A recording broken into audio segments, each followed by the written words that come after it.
Asas bimbingan konseling. Review materi pertemuan minggu lalu. Asas-asas bimbingan dan konseling yaitu ketentuan-ketentuan yang harus diterapkan dalam penyelenggaraan layanan BK itu sendiri. Apabila asas-asas itu diikuti dan terselenggara dengan baik, dapat diharapkan proses pelayanan mengarah pada pencapaian tujuan yang diharapkan. Sebaliknya, jika asas-asas itu diabaikan, sangat dikhawatirkan kegiatan yang terlaksana itu akan berlawanan dengan tujuan dari bimbingan dan konseling. Baik, mari kita masuk pada topik pembahasan. Ada 6 asas yang akan kita bahas pada hari ini, yaitu asas kedinamisan, asas keterpaduan, asas kenormatifan, asas keahlian, alih tangan, dan tutwuri handayani. Kita masuk pada asas pertama, asas kedinamisan. Asas kedinamisan yaitu asas BK yang mengkehendaki agar isi layanan terhadap sasaran layanan yang sama kehendaknya selalu bergerak maju, tidak monoton, dan terus berkembang serta berkelanjutan sesuai dengan kebutuhan dan tahap perkembangannya dari waktu ke waktu. Keberhasilan usaha pelayanan bimbingan dan konseling ditandai dengan terjadinya perubahan sikap dan tingkah laku konseli ke arah yang lebih baik. Untuk mewujudkan terjadinya perubahan sikap dan tingkah laku itu membutuhkan proses dan waktu tertentu sesuai dengan kedalaman dan kerumitan masalah yang dihadapi konseli. Contoh asas kedinamisan yaitu misal seorang konselor harus mampu mengikuti pergerakan zaman agar konselor dapat menyelesaikan suatu permasalahan pada seorang konseli yang semakin kompleks, misalnya keluarga broken serta pergaulan bebas di kalangan pemuda. Asas kenormatifan, yaitu usaha bimbingan dan konseling tidak boleh bertentangan dengan norma-norma yang berlaku, baik ditinjau dari norma-norma agama, norma adat, norma hukum atau negara, norma ilmu maupun kebiasaan sehari-hari.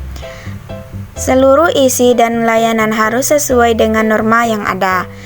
Demikian pula prosedur, teknik, dan peralatan yang dipakai tidak menyimpang dari norma-norma yang dimaksudkan.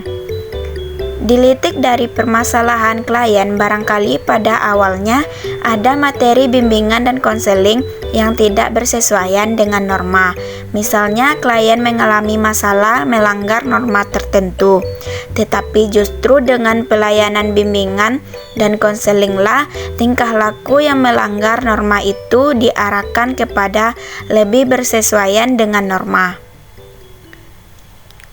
Asas keterpaduan, yaitu untuk terselenggaranya asas keterpaduan, konselor perlu memiliki wawasan yang luas tentang perkembangan klien dan aspek-aspek lingkungan klien, serta berbagai sumber yang dapat diaktifkan untuk menangani masalah klien. Kesemuanya itu dipadukan dalam keadaan serasi dan saling menunjang dalam upaya layanan bimbingan dan konseling. Untuk terselenggaranya asas keterpaduan, konselor perlu memiliki wawasan yang luas tentang perkembangan klien dan aspek-aspek lingkungan klien, serta berbagai sumber yang dapat diaktifkan untuk menangani masalah klien. Kesemuanya itu dipadukan dalam keadaan serasi dan saling menunjang dalam upaya layanan bimbingan dan konseling.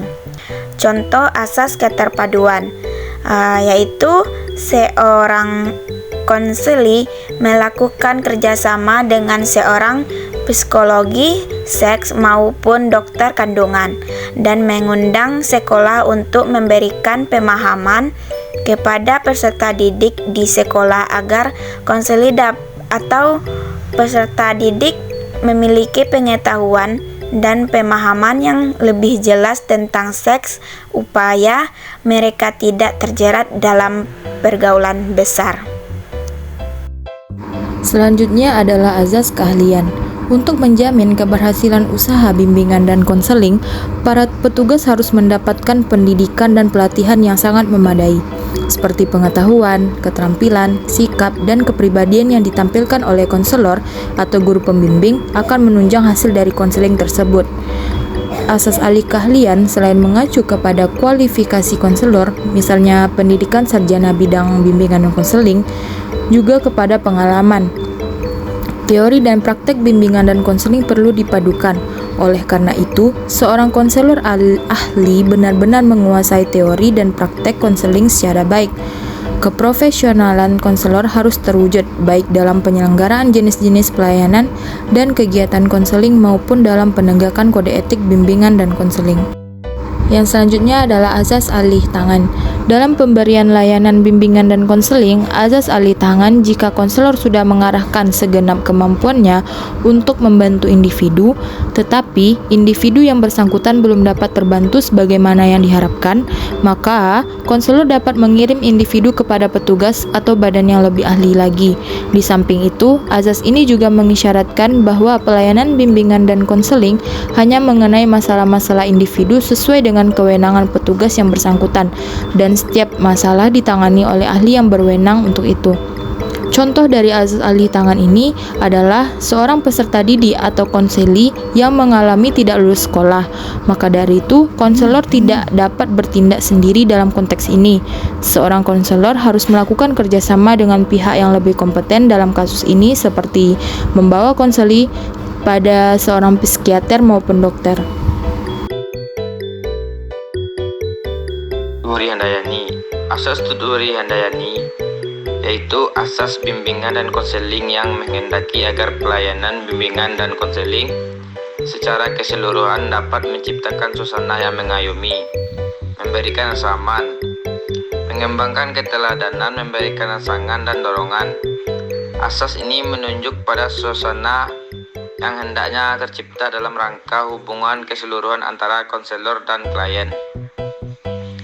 Lebih-lebih di lingkungan sekolah, asas ini makin dirasakan keperluannya dan bahkan perlu dilengkapi dengan ing ngarso sung tulodo, ing madya mangun karso.